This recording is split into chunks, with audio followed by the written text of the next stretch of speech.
The United States has a mounting national debt issue that needs to be addressed in the near future. And let's talk about what's happened with the numbers over these last few years. So I'm going to put a chart on the screen, but from the year really about 2008 to about 2020, the United States incurred an additional of about $12.5 trillion to their national debt. And for most folks, $12.5 trillion is an unfathomable number, even for myself included. I really can't even wrap my head around how large of a number that is. But that is the number that the U.S. incurred and really increased their debt load over about a 12-year time frame. If we look at the last 4 years from 2020 to now 2025, really started 2021 to 2025, we incurred the same amount of debt at $12.5 trillion over a 4-year time frame instead of a 12-year time frame.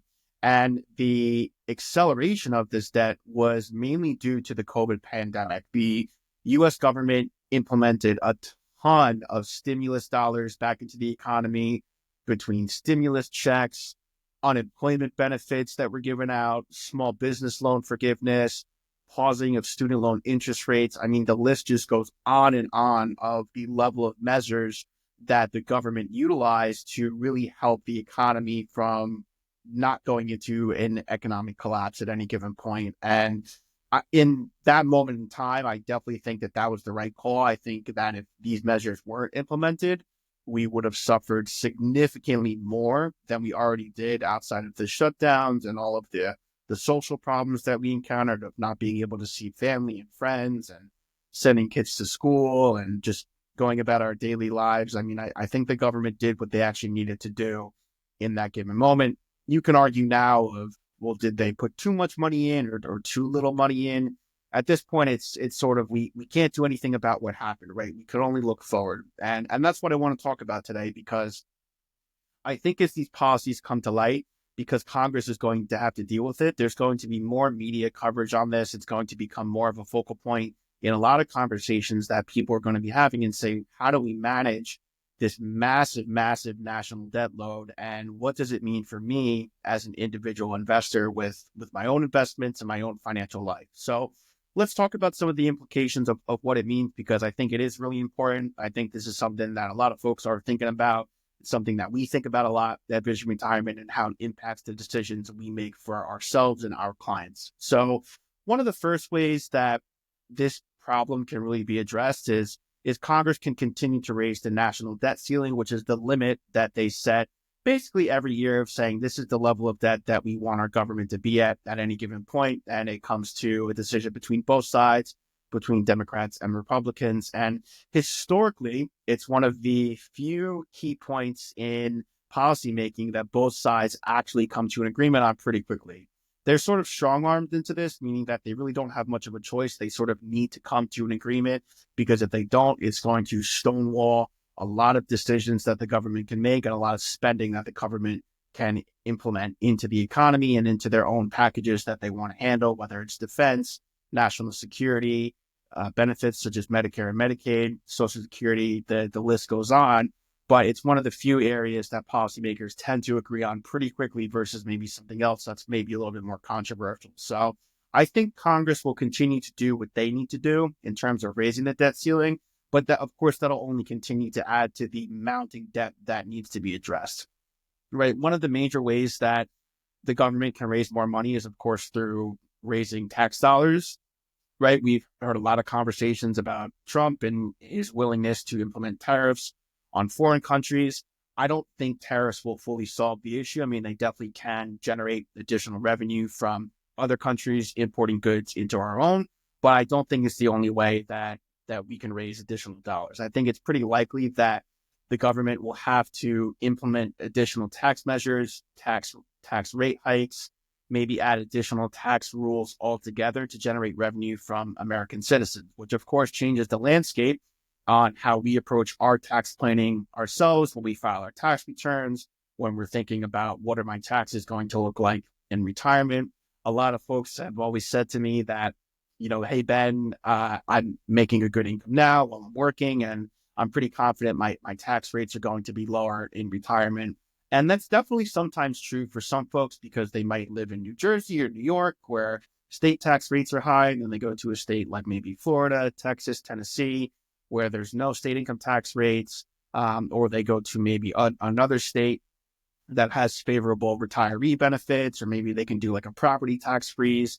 New Jersey, New York has some pretty good programs for property tax freezes for folks that make under a certain income threshold. So there are definitely some ways to reduce taxes in retirement, but I think for a large majority of us, tax rates actually might be the same, if not even higher. And if tax rates change or new tax laws are implemented, this will affect what's going to happen with the taxes that we pay in retirement. And I do feel that more often than not, more folks are going to say, wow, I'm actually paying the same level of tax or more tax than I did when I was working or when my spouse was working or whatever my situation was prior to retirement. So it's just something really important that I think that as a whole, as a community, we just need to keep an eye on. We'll keep an eye on what Congress is doing and the level of debt that they're addressing.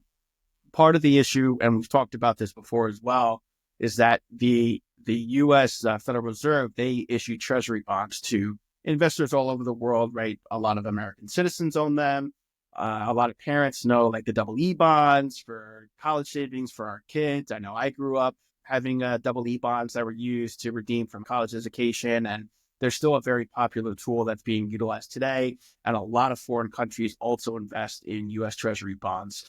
With the way that the treasury bonds were structured, a lot of folks tend to hold bonds until maturity versus selling them in the marketplace throughout maybe midway through their life cycle, meaning that if you bought a 10-year treasury bond at any given point, it's pretty unlikely that anyone is going to maybe redeem or sell that bond at any point throughout its life. So maybe 5 years in, you might sell it to try to get a higher interest rate bond, but it's pretty unlikely. Most folks tend to hold it. If it's a 10-year bond, they tend to hold it to the 10-year period. If it's a 20-year bond, they hold it until the 20-year end period. And with that in mind, the Treasury Department knows that there's about $7.5 trillion of bonds that are going to mature over the next 3 years, with 2025 alone being a bulk of that redemption of bonds. And what that means is that when bonds get matured, the Treasury Department, they will actually repay the bondholder their initial investment. So if I bought a $1,000 bond back in 2015 and I collected all of my coupon payments or my interest payments over a 10-year period, whatever that number would be, the Treasury Department now owes me, because if my bond redeems on March 1st, the Treasury Department will have to pay me back my initial $1,000 investment.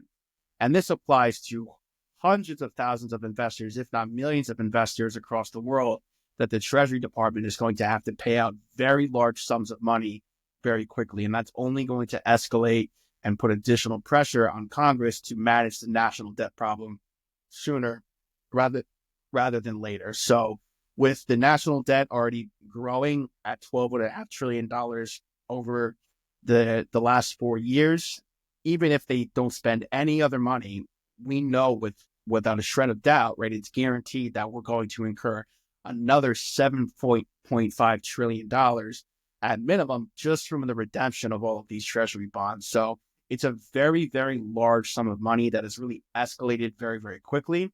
And again, it's just something that I think is going to have to be addressed at some point from Congress. And I don't know how they're necessarily going to address it. Of course, the easiest way is just to raise the debt ceiling, but it's going to come to a point where raising the debt ceiling is not going to be the answer. So they can continue to do it for now, but over a long period of time, they're going to have to raise additional money.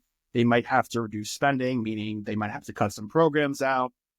We know for a fact, at least on Social Security side, the Social Security benefits, we know if they don't do anything in 2034, those benefits are going to get reduced across the nation for all folks collecting by 20%. So again, it's situations like that. I know Social Security and the national debt are two separate entities, but that's one example of what's going to happen if this issue is not addressed, right? Because Social Security has not really been addressed to the extent that it needs to be. Right now, we're on track for a benefit reduction for retirees collecting benefits.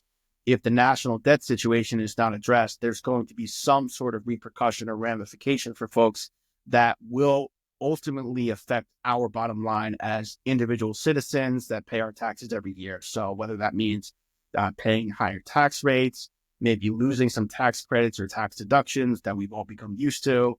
It could be maybe reducing the child tax credit. It could be maybe eliminating lifetime learning credits. They could maybe change rules around estate planning, maybe paying more estate taxes when someone passes away. It could be maybe losing tax favorability on accounts such as traditional IRAs or Roth IRAs. I mean, there's so many different levers that the government can pull. And this is not meant to scare anyone, but it's just to give you some ideas of what's potentially out there and the importance of keeping tax planning at really the top of mind and a focal point whenever you're thinking about your own financial and retirement planning, right? It's very important to think about your investments and saving money, but I think an area of planning that often gets overlooked is tax planning, and not just tax planning today of saying, yeah, I'm paying my taxes, or maybe adjusting my withholdings on my paycheck because maybe I owed $1,000 this year because I under withheld, or maybe I got $1,000 back and because I withheld too much. It's beyond just changing your year-to-year planning, but looking much longer down the road, 5, 10, 15, 20, 30 plus years from now, and saying, okay, what do we need to do to prepare for maybe potential tax law changes, not just today, but in my future, in my retirement? What could that look like? So again, that's why I want to bring this point to top of mind for a lot of folks, because I think it is being somewhat talked about. I don't think it's being talked about enough, but I do think it'll be talked about a lot more as this issue continues to become more and more relevant, as it continues to balloon and escalate. Again, I can't even wrap my head around $12.5 trillion, and the national debt is significantly larger than $12.5 trillion. That's just the level of debt we've incurred over the last 4 years. So again, I think seeing some of the charts that we put up on the screen today will just help give you all a visual of what the situation looks like and the upward trajectory that we're seeing. And really just remembering that tax planning is very important, and it's something that you should definitely be discussing with your financial planner, with your accountant, with your CPA, your lawyers, whoever you work with in your life to help you with your financial, tax, retirement, and estate planning. It's just always good to have these conversations and say, hey, what can I be doing a little bit more efficiently to make my life more pleasant in retirement, so I'm not worried about paying too much tax, or I'm not worried about running out of money, but so I can enjoy time living my life, spending time with family, friends, loved ones, doing the things that I want to do, travel, maybe pick up a new hobby, whatever it might be. So with that in mind, that's really it for today. So thank you so much for tuning in. As always, again, if anyone has any tax questions or wants to think more about their tax planning, we're always here as a resource at Vision Retirement. We did complete our merger with Leeds Accounting and Tax Services. So we have a wonderful tax team that work directly with us now to provide a lot of great information and resources. So if anyone has any questions, or they're just looking for additional information on what their tax situation might look like today, but also in the future, then you're always welcome to reach out. So again, thank you so much for tuning in today, and I look forward to seeing everyone next week.